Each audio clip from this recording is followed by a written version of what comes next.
ایک دن رسول اللہ صلی اللہ علیہ وسلم نے ہمیں عصر کی کچھ پہلے پڑھائی، پھر خطبہ دینے کھڑے ہوئے اور آپ صلی اللہ علیہ وسلم نے قیامت تک ہونے والی تمام چیزوں کے بارے میں ہمیں خبر دی۔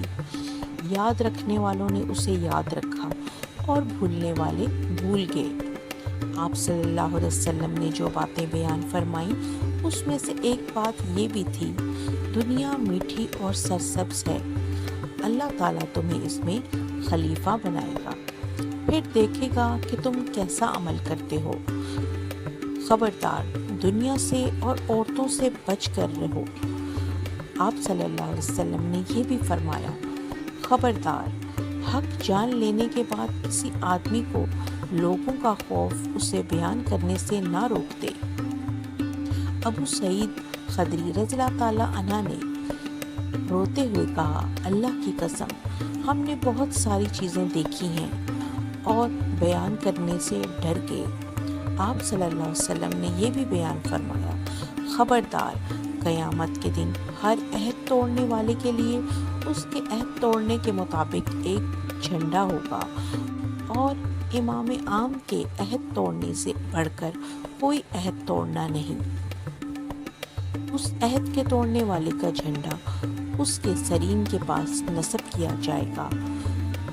اس دن کی جو باتیں ہمیں یاد رہیں ان میں سے ایک یہ بھی تھی، جان لو، انسان مختلف درجے کے پیدا کیے گئے ہیں۔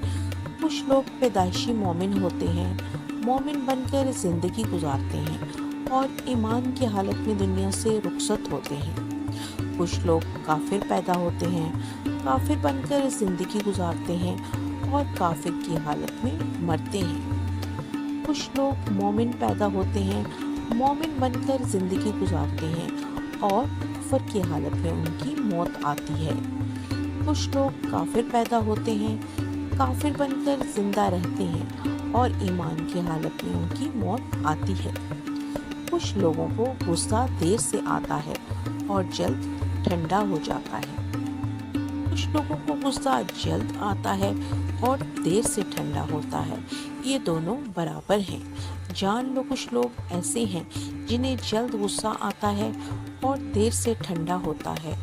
جان لو، ان میں سب سے بہتر وہ ہے جو دیر سے غصہ ہوتے ہیں اور جلد ٹھنڈے ہو جاتے ہیں، اور سب سے برے وہ ہیں جو جلد غصہ ہوتے ہیں اور دیر سے ٹھنڈے ہوتے ہیں۔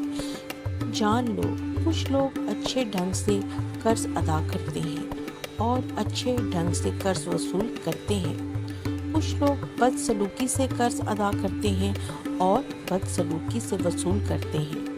جان لو، ان میں سب سے اچھا وہ ہے جو اچھے ڈھنگ سے قرض ادا کرتا ہے اور اچھے ڈھنگ سے وصول کرتا ہے، اور سب سے برا وہ ہے جو برے ڈھنگ سے ادا کرتا ہے اور بدسلوکی سے وصول کرتا ہے۔ جان لو، غصہ انسان کے دل میں ایک چنگاری ہے۔ کیا تم غصہ ہونے والے کی آنکھوں کی سرخی اور اس کی گردن کی رگوں کو کھولتے ہوئے نہیں دیکھتے ہو؟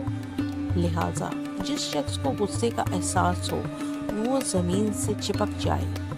ابو سعید خدری کہتے ہیں، ہم لوگ سورج کی طرف مڑ کر دیکھنے لگے کہ کیا ابھی ڈوبنے میں کچھ باقی ہے؟